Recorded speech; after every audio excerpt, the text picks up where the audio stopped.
everyone, welcome back to my channel. I was supposed to do a video on Wednesday, but Tuesday night came around and I realized I did not film anything and I completely forgot what day it was. This week has been really weird. So my end of year content is starting now, even though it's supposed to start on Wednesday, but you know, half a week isn't going to impact much. So I saw recently a video that Haley Pham did about basically her own book awards for 2024, and I don't know if other people have done this in the past. They probably have, but I thought that was a really fun idea, so I am going to do that for myself. So welcome to my 2024 book awards, aka awarding books titles I think they deserve. So that being said, I have quite a few awards to give out today.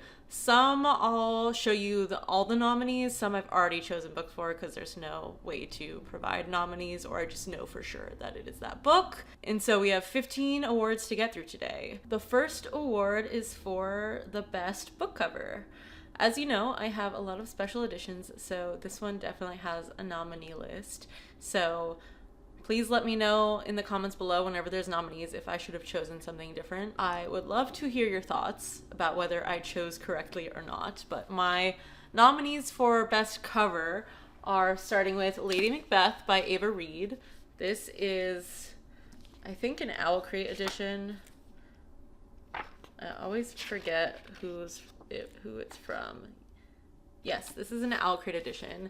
I love that there's no person on the cover. I think the gold folding is really pretty.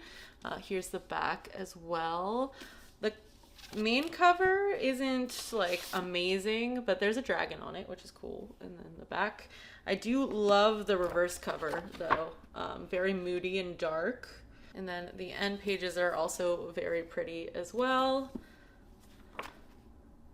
And then lastly, we have the edges.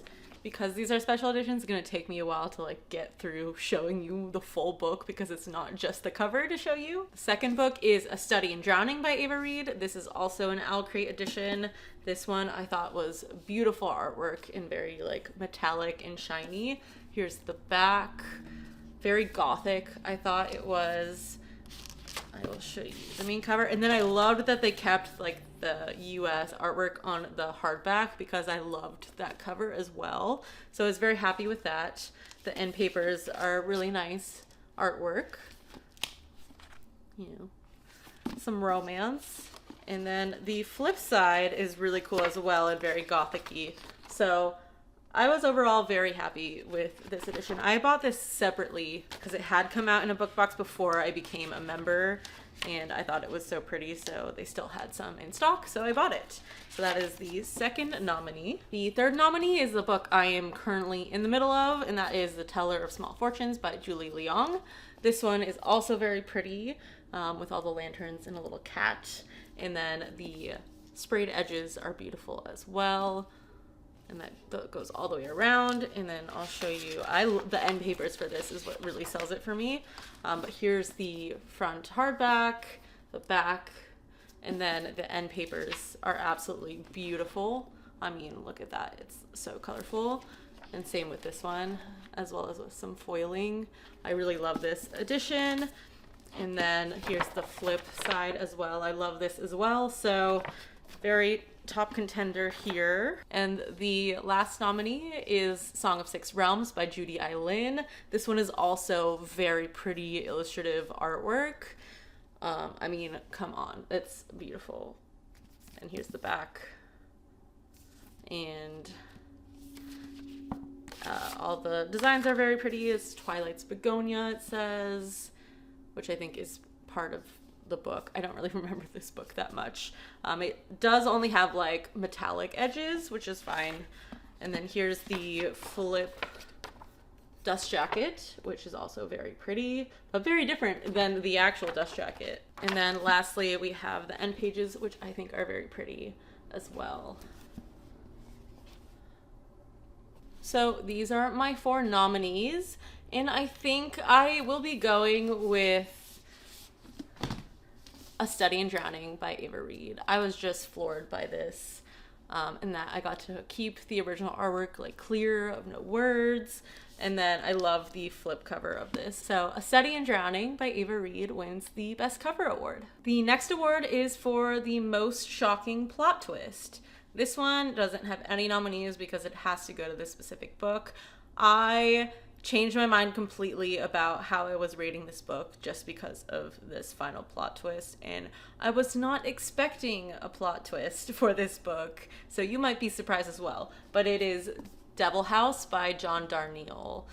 This book is very weird. It's written in vignettes and stories within stories, and the writing was very interesting. John Darnielle is also, I think, a lyricist and part of the Mountain Goats, which is one of Kaylin's favorite bands. So he is very interesting in how he writes, and he threw me for a loop at the end. So this book definitely deserves the most shocking plot twist award. The next award is for the weirdest book of the year.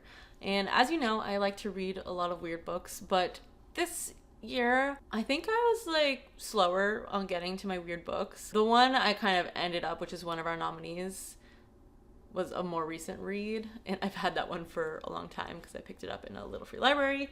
But my two nominees are Earthlings by Sayaka Murata and then Night Bitch by Rachel Yoder, which was definitely my more recent read. So both of these are very weird in their own ways, but just based on, I think, the character itself and how weird they were specifically, I have to go with Earthlings by Sayaka Murata. This book gets weird, obviously. I've said that 5 million times, but I've never read a character like this before.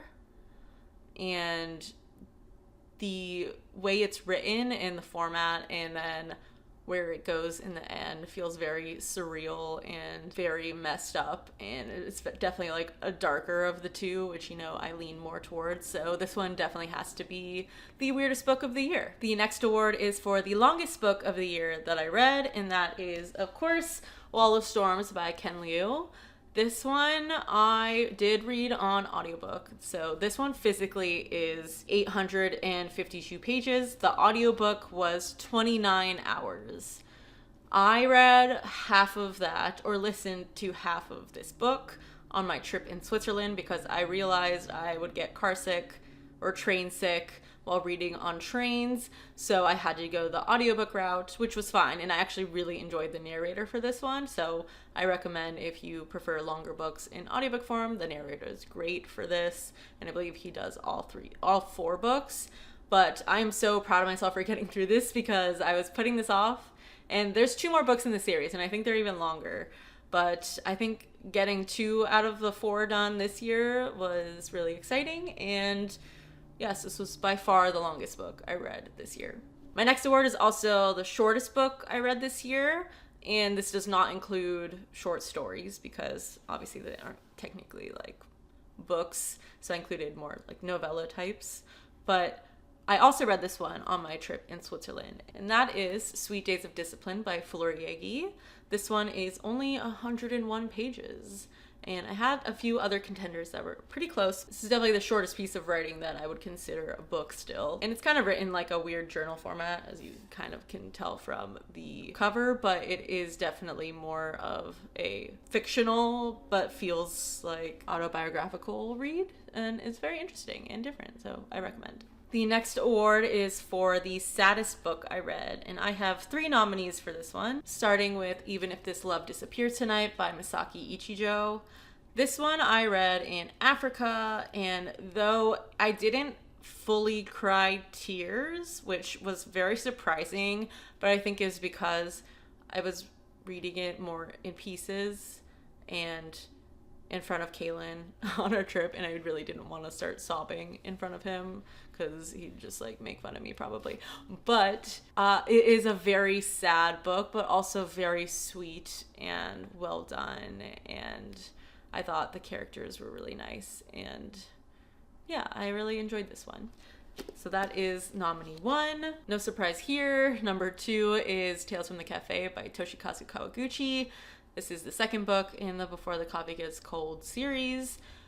And I started reading this on the last leg of my flight back from Africa. I think it was from like Dallas to LA, and I was in a middle seat and I read the first story and I was crying. And there was this random older guy next to me, and then Kaylin, and I was like trying to keep it together. I was luckily wearing like my mask, so people like, it kind of like hid the tears a little bit, but I was like really embarrassed because I was like about to full on sob, but I kept it in. And in general, the majority of these stories make me cry. That being said, I think only one of them in this one didn't really make me cry, but yeah, I expect to be crying while reading this series, and I love it, and it's very cozy. So that is number 2. And then last nominee for this category was a bit of a surprise for me, and that is Assassin's Blade by Sarah J. Maas, which is part of the Throne of Glass series. I did end up reading this one first, and I'm happy I did because it makes a lot of sense. But I also think it would have been fine later, but I liked the context before, and I'm not someone who really enjoys reading prequels in the middle of the series. So I'm glad I read this first, but oh my god, one of the stories, and obviously those of you that have read this or the series like know exactly what I'm talking about.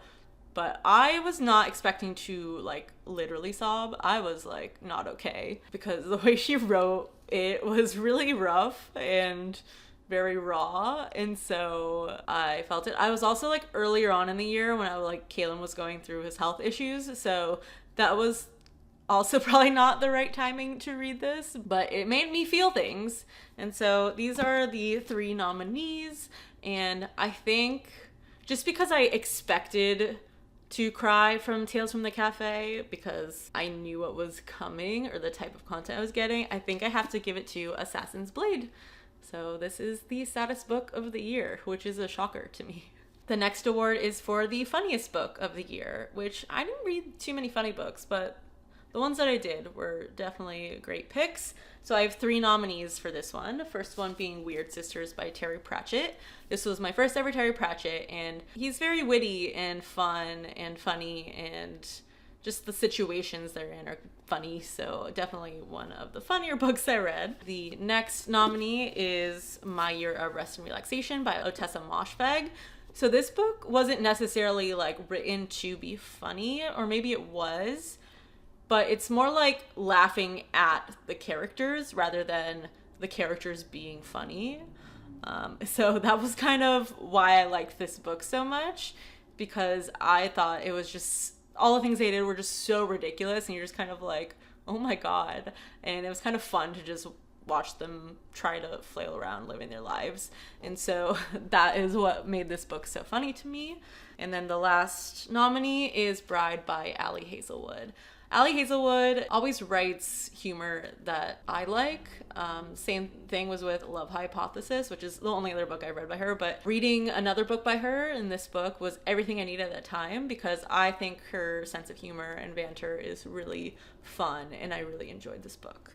So my 3 nominees for the funniest book are Weird Sisters, My Year of Rest and Relaxation, and Bride, and I do think the winner will have to be Bride by Ali Hazelwood, because yeah, I love her humor, and I think I will start reading more of her books as they get released. The ones she's released in the past haven't really necessarily intrigued me as much as this one since, so we'll see what she comes out with next. The next award is for the worst book of the year.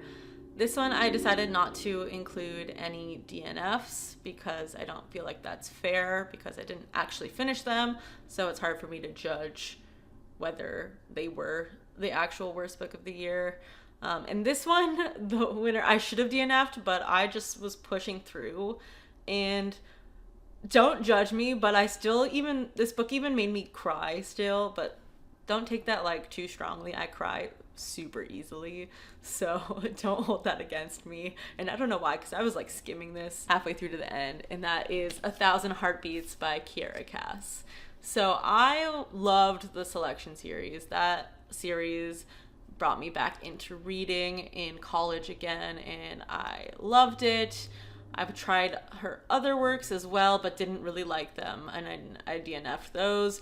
But this one I bought when I started reading again because it was her newest release, and I was like, oh yeah, I'll get back into Kiera Cass. And this is like before I ever read reviews or anything about books, typically like I do now. And I was putting this off for so long because it's weirdly long. It's like 600 pages. No, it's like 560 pages. So it's basically 600 pages for like a YA romantasy book, I guess. But it was so badly written and the characters sucked. But for some reason, I like pushed through because I was just curious. And so I made it through, and it did make me cry. So I guess I'll give it that. But I think I gave this 2 stars. But I don't think I've ever talked about this book before, but yeah, this is definitely my worst book of the year. The next award is for Best Vibes. And by vibes, I mean not just the setting, but like the overall atmosphere of the book and the writing and just what it made me feel. And so, because later on there's a Best Setting award. So first nominee, there are 2, is Marina by Carlos Ruiz Zafón. This one is like so gothic and dark and moody and atmospheric. It's set in Barcelona.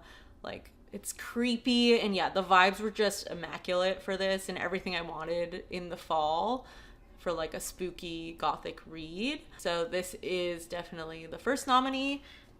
And then the second nominee on the flip side for like cozy, wholesome, but like warm, kind of springy vibes is Emily Wilde's Map of the Otherlands by Heather Fawcett.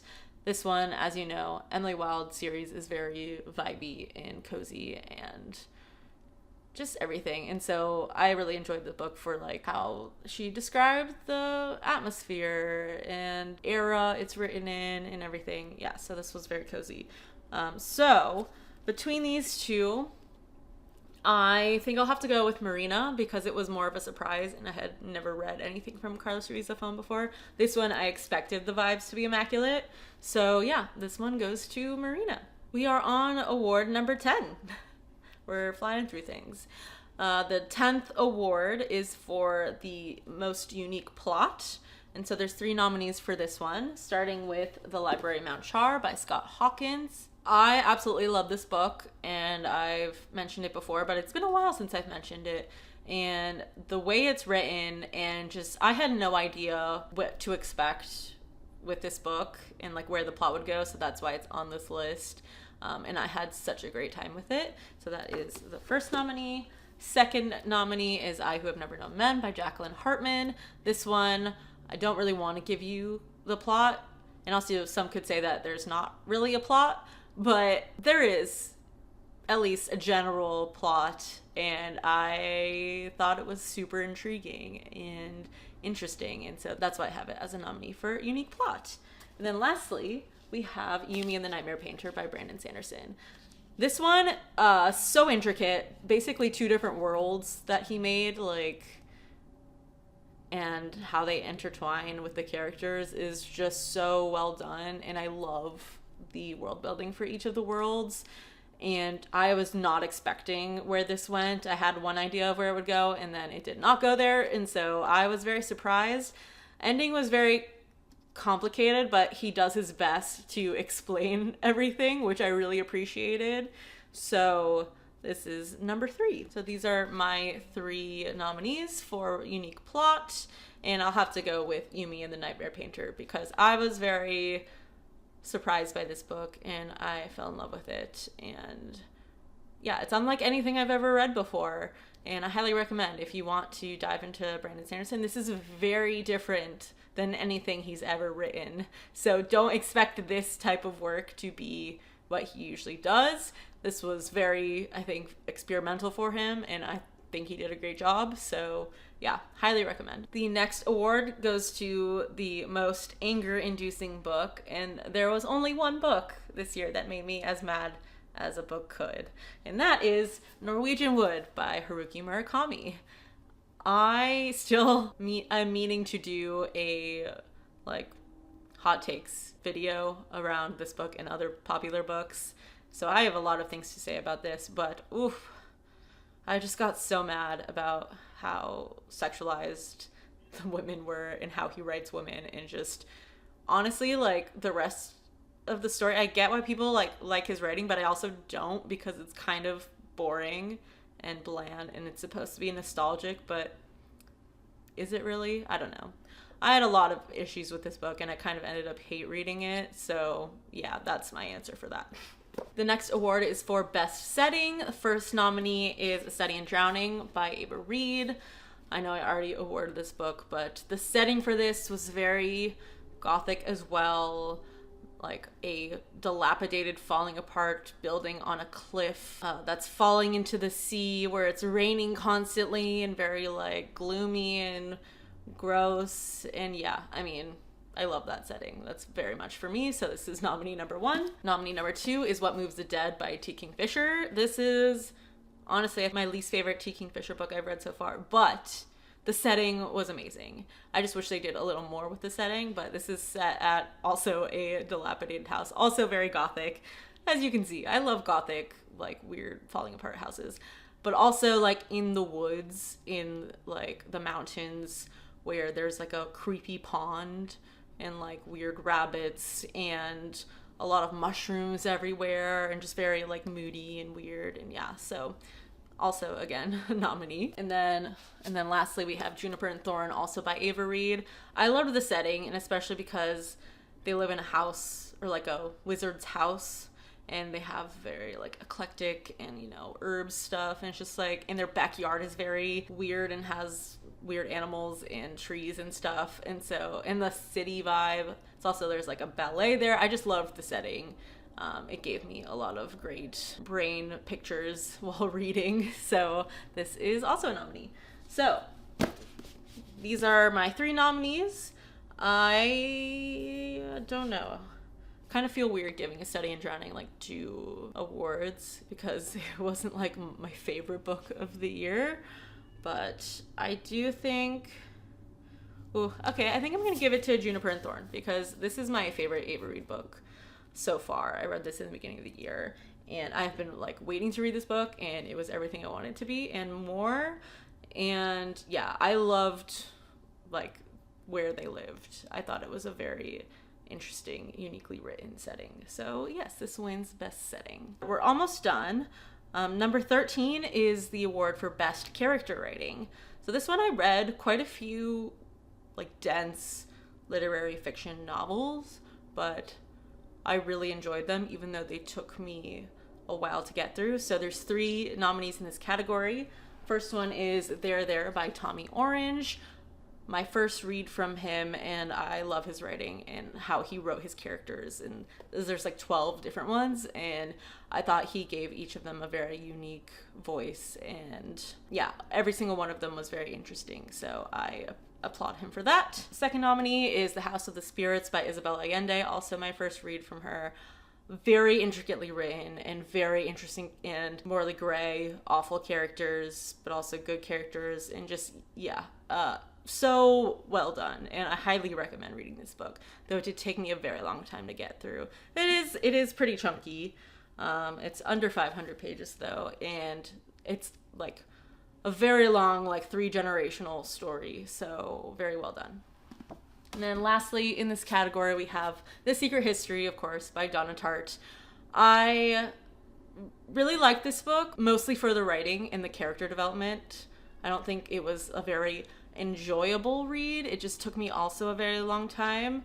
And so this definitely is a nominee for Best Character Writing, because the way she wrote these characters was very interesting, and I thought that was the main selling point of this book for me, rather than the plot or what happened exactly. So these are my 3 nominees, and I am going to have to go with The House of the Spirits by Isabel Allende. This one I was not expecting to love as much as I did. I gave this one 5 stars. Her writing is just impeccable and so good, and her character development is amazing. And yeah, just go read this. Go read this if you want a really good generational craziness set in Chile in, I don't remember the time period, but I think early 1900s or late 1800s, I believe. So yeah, definitely a go-to. The next award is for the Coziest Book, and I actually didn't read as many cozy books as I was expecting to this year. I think I read a lot of them last year, though I'm trying to make up for this in the new year. There's a lot more on my list now. The first nominee is Tales from the Cafe, and then my second nominee is The Teller of Small Fortunes, which I'm currently in the middle of, but very cozy.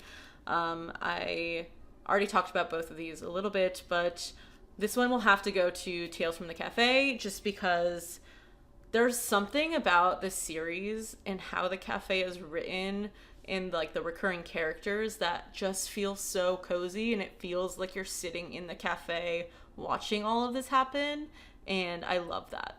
And so yes, this wins for the Coziest Book of the year. And the last award to give out for 2024 is, surprisingly, the grossest book I read this year. And I read quite a few gross books, but I have 3 nominees for this category. The first one being Chlorine by Jade Song. I did this one via audiobook, but there is a scene towards the end that is body horror, and I was not expecting it to be grossed out as much as I was. It was hard for me to listen to, and maybe it's because I listened to it rather than read it physically, because typically when I read things physically, I'm not as grossed out. But yeah, listening to it was a struggle, and I was cringing, which doesn't usually happen. So that is the first nominee. The second nominee is Cursed Bunny by Bora Chung, and this is on this list only solely for the first story in this book, which is probably the grossest short story or any piece of writing I have ever read. And I was almost like going to just stop reading it and move on to the next story, but I just wanted to finish it because it's a short story. It's not that long, but oh my god. Yeah.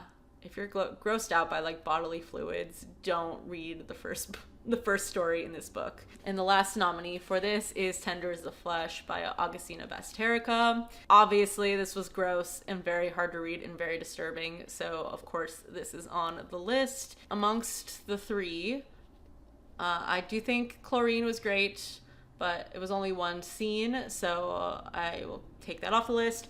Cursed Bunny, it was only one story in the book, otherwise it wasn't that gross of a book. And then Tender the Flesh, I think, has to win because, oh my god, the way things are described, how detailed it goes into, it made me nauseous sometimes, but I still love this book, and I thought it was very interesting. So if you're okay with that, or your stomach doesn't churn as much as other people do, like, very much recommend this book because it is wild. So that wraps up my book awards for 2024. I hope you enjoyed the video. Please send me your list. If you want to like do your own version of this in the comments, please tell me what your winners are for these categories. And if you want to use my categories for your own video, go for it. I give you the go ahead. They're not precious to me. And so I'd also love to know if you think I chose wrong with the ones that had multiple nominees. Please let me know your thoughts. And thank you so much, and more end of year content to come. Have a good day. Bye.